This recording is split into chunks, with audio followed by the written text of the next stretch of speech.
Ndoro Permadi kang uga lagi kandhek sawetara. Mumpung ana wektu kanggo nglipur penggalih. Lah aku kepengin sineman uler kambang kanca waranggana saking Karangrau Banyumas. Menika babon-babone sinden menika kanca waranggana saking Karangrau ingkang lenggah wonten ing sisih kilen piyambak. Monggo Buminah kula aturing astami kula dipun paringi lelipur. Jenengane kula wong tua senengane nggih sing nglanyet-nglanyet mangke bagiane sing rada grengseng anakku nala gareng Petruk karo si Bawor yen wis prene. Buminah kula aturing astami monggo Bu jinemane uler kambang Bu. Beci apa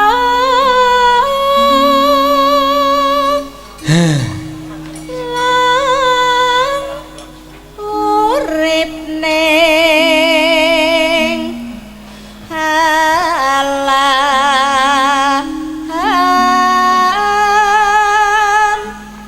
dunya.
Suara ngerti kisiki terus ya Tenggun.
Tole nala garing kowe mrene tole. Nggih, ramane.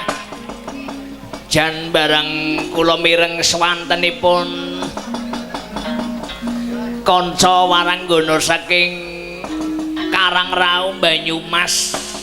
Lah jan niki swantenipun niku magbles teng ati kula. Iki bocah. Ya kaya ngono kae swarane. Panjenengane Ibu Minah ki kawit biyen tekan saiki ora owah ajeg kaya ngono. Nggih. Jan kawit biyen tekan saiki ora owah. Nyosing tegumune rahasiane apa jane? Tole nala garing barang aku dolan mrono ki. Ning kono jebule Bu Minah iku garwane niki lho, ingkang ngasta slentem niki. Niku ingkang ngasta slentem iki ngajeng bedhug niku. Niku garwanipun Ibu Minah. Oh niku garwane Bu Minah. Anu rahasiane napa ramane swantene kados ngaten. Barang aku tekan kono jebule nyanding wungkal. Dene nyanding wungkal kejaba ingkang jaler menika ugi makarya wonten ing kesenian dalu menika wah. Nika uga duweni sambilan tole. Oh, gadah sambilan. Sambilane nyambut damel napa? Batu bakul watu. Bakul watu. Mulane bareng suarane dikisiki karo Grenda. Tambah super power. Oh nggih. Beda karo suarane Dewi. Dikisiki malah tambah esek. Ramane ya piye tole?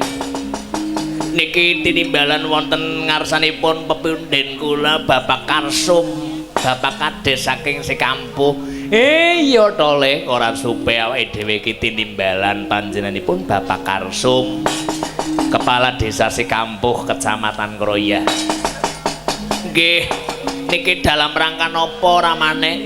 Walimatul ngurus. Panjenenganipun pepundhen kula Bapak Karsum menika nembe palakrama.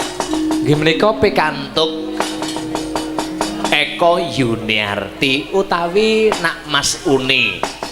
Tole nala garing tansah ndedonga muga-muga Bapak Karsum sak garwa putranipun anggenipun bebrayan agung enggal punika winantu saking karahayon dadi rumah tangga ingkang sakinah mawaddah warahmah.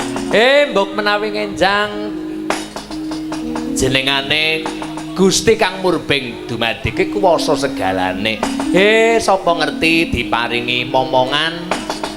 Muga-muga mangke putranipun dados ingkang saleh tuwin salehah. Ngaten giramane ya migunani tumrap bebrayan agung lan kula ndereng ndedonga mugi-mugi tansah murah rezekine murah sandang pangane. Amin ya rabbal alamin.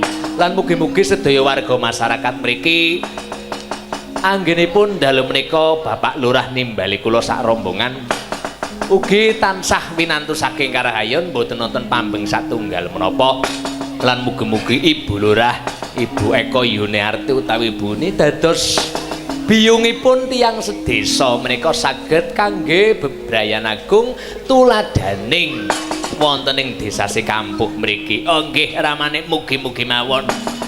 Uga para sesepuh pinesepuh kang taksih wungondole. Oh nggih kelebet saking pepundhen kula Bapak Kismaya Jati Lawang nika.